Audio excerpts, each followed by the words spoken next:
समुद्र की गहराई में छिपे होते हैं ऐसे राज जिन्हें इंसान जान भी ले तो चैन से जी नहीं सकता। एक बार एक समुद्री खोज दल को गहरे समुद्र में 40 साल पहले गायब हुई एक लग्जरी क्रूज मिली। जहाज का नाम था एंटोनिया और जहाज के अंदर उन्हें मिली 10 अरब डॉलर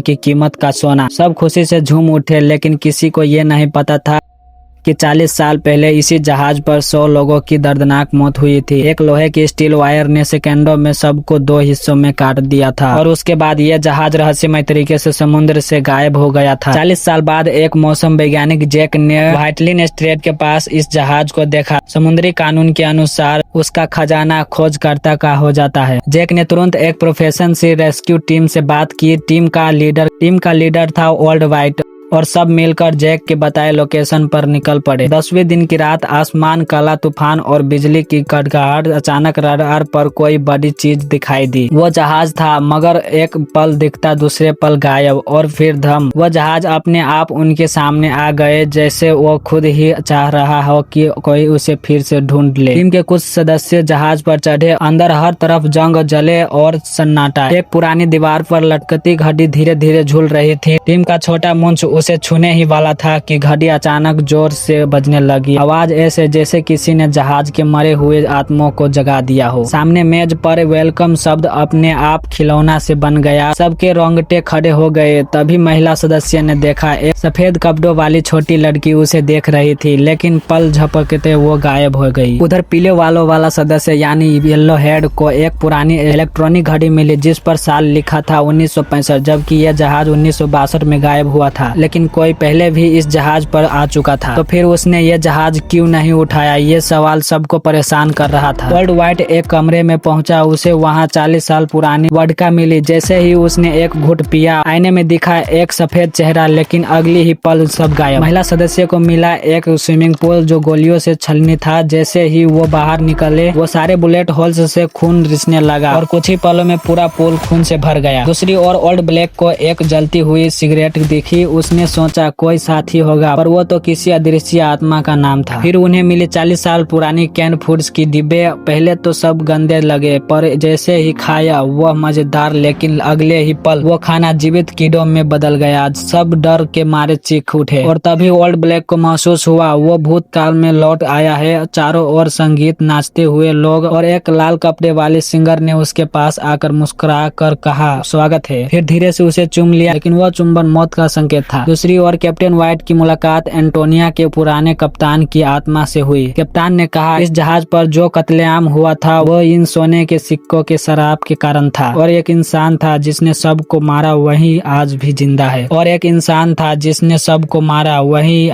है। कप्तान ने एक फोटो दी। ओल्ड व्हाइट ने देखा और उसकी रूह कांप गई। वह चेहरा था जैक का, वही आदमी जिसने उन्हें यहाँ लाया था। अब सब कुछ साफ था। जैक इंसान नहीं, शैतान था। वह इन सोने के जरिए लोगों की आत्माएं इकट्ठा करता था। टीम ने जहाज छोड़ने की कोशिश की, लेकिन गैस टैंक अपने आप फट गया। कई लोग मारे गए। जहाज 2 हिस्सों में टूट गया। अब सिर्फ महिला और येलो हेड बचे थे। महिला ने तय किया, इस शराब को यहीं खत्म करना होगा। उसने पूरे जहाज में विस्फोटक लगाए। जैक ने उसे रोकने की कोशिश की। वो भी उसका रूप बदलकर येलो हेड बन गया और कहा, सोना तुम्हारा हो सकता है, इसे मत उड़ाओ। लेकिन महिला समझ चुकी थी। उसने पानी में डूबते हुए फिश गन से ट्रिगर पर निशाना लगाया। उड़ान पूरी जहाज विस्फोट में डूब गया। सैकड़ों आत्माएं आजाद हो गई। थोड़ी देर बाद महिला को एक जहाज ने बचा लिया। उसे लगा था अब सब खत्म हो गया, पर जब उसने चारों ओर देखा, वही सोने की पेटियां फिर दिखाई दी और उनके पास खड़ा था जैक। वो मुस्कुराया और धीरे धीरे अगली क्रूज पर चढ़ गया। क्या अब वो जहाज एक और टीम को निगलने जा रहे हैं, या फिर वो अब किसी का इंतजार कर रहा है?